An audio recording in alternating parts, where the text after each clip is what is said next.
बोलिए वृंदावन बिहारी लाल की जय। जय जय श्री राधे।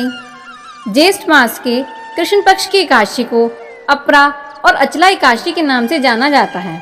यह एकादशी अपार संसार समुद्र से पार करने वाली है। इसके व्रत से महापापों का नाश होता है। एक बार युधिष्ठिर जी महाराज भगवान श्री कृष्ण से कहने लगे कि हे केशव, ज्येष्ठ कृष्ण एकादशी का क्या नाम है और उसका महात्म्य क्या है, सो आप मुझे कृपा करके कहिए।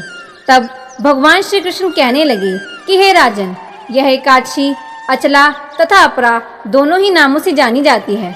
पुराणों के अनुसार ज्येष्ठ कृष्ण पक्ष के एकादशी को अपरा एकादशी के नाम से जाना जाता है, क्योंकि यह अपार धन देने वाली है।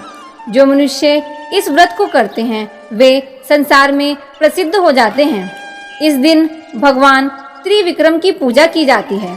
अपरा एकादशी के व्रत के प्रभाव से ब्रह्म हत्या, भूत योनि, दूसरों की निंदा आदि सब पाप दूर हो जाते हैं। इस व्रत के करने से झूठी गवाही देना, झूठ बोलना, झूठे शास्त्र पढ़ना या बनाना, झूठा ज्योतिषी बनना तथा झूठा वैद्य बनना आदि सब पाप नष्ट हो जाते हैं।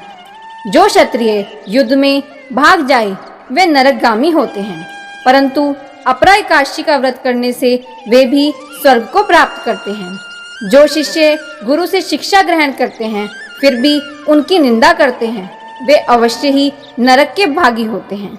मगर अपरा एकादशी का व्रत करने से वे भी इस पाप से मुक्त हो जाते हैं। जो फल तीनों पुष्कर में कार्तिक पूर्णिमा को स्नान करने से या गंगा तट पर पितरों का पिंडदान करने से प्राप्त होता है, वही अपरा एकादशी का व्रत करने से प्राप्त होता है। मकर के सूर्य में प्रयागराज के स्नान से, शिवरात्रि का व्रत करने से, सिंह राशि के बृहस्पति में गोमती नदी में स्नान करने से और कुंभ में केदारनाथ के दर्शन या बद्रीनाथ के दर्शन करने से, सूर्य ग्रहण में कुरुक्षेत्र में स्नान से और स्वर्ण दान और गोदान से जो फल मिलता है वही फल अपरा एकादशी के व्रत से मिलता है। यह व्रत पाप रूपी वृक्ष को काटने के लिए कुल्हाड़ी की तरह है, पाप रूपी ईंधन को जलाने के लिए अग्नि के समान और पाप रूपी अंधकार को मिटाने के लिए सूर्य के समान है, मृगों को मारने के लिए सिंह के समान है। अपरा एकादशी का व्रत तथा भगवान का पूजन करने से मनुष्य सब पापों से छूटकर विष्णु लोक को जाता है। अब मैं तुम्हें इसकी एक प्रचलित कथा कहता हूँ, तुम उसे ध्यान पूर्वक सुनो। प्राचीन काल में महिध्वज नाम का एक धर्मात्मा राजा था। उसका छोटा भाई ब्रजध्वज बड़ा ही क्रूर था, अधमी तथा अन्यायी भी था। वह अपने बड़े भाई से बहुत द्वेष रखता था। उस पापी ने एक दिन रात्रि में अपने बड़े भाई की हत्या कर दी और उसकी देह को एक जंगली पीपल के पेड़ के नीचे गाड़ दिया।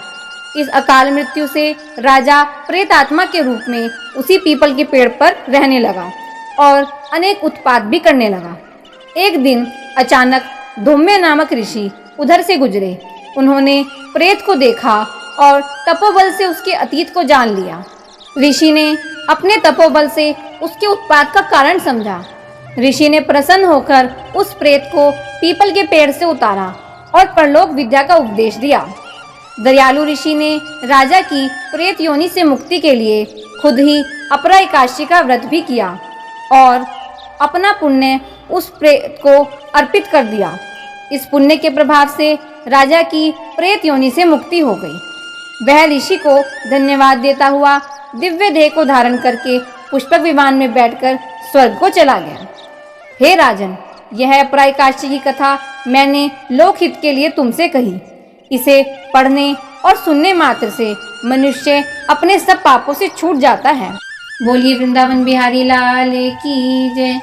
ओम नमो भगवते वासुदेवाय, ओम नमो भगवते वासुदेवाय, ओम नमो भगवते वासुदेवाय, ओम नमो भगवते वासुदेवाय, ओम नमो भगवते वासुदेवाय, ओम नमो भगवते वासुदेवाय, ओम नमो भगवते वासुदेवाय, ओम नमो भगवते वासुदेवाय।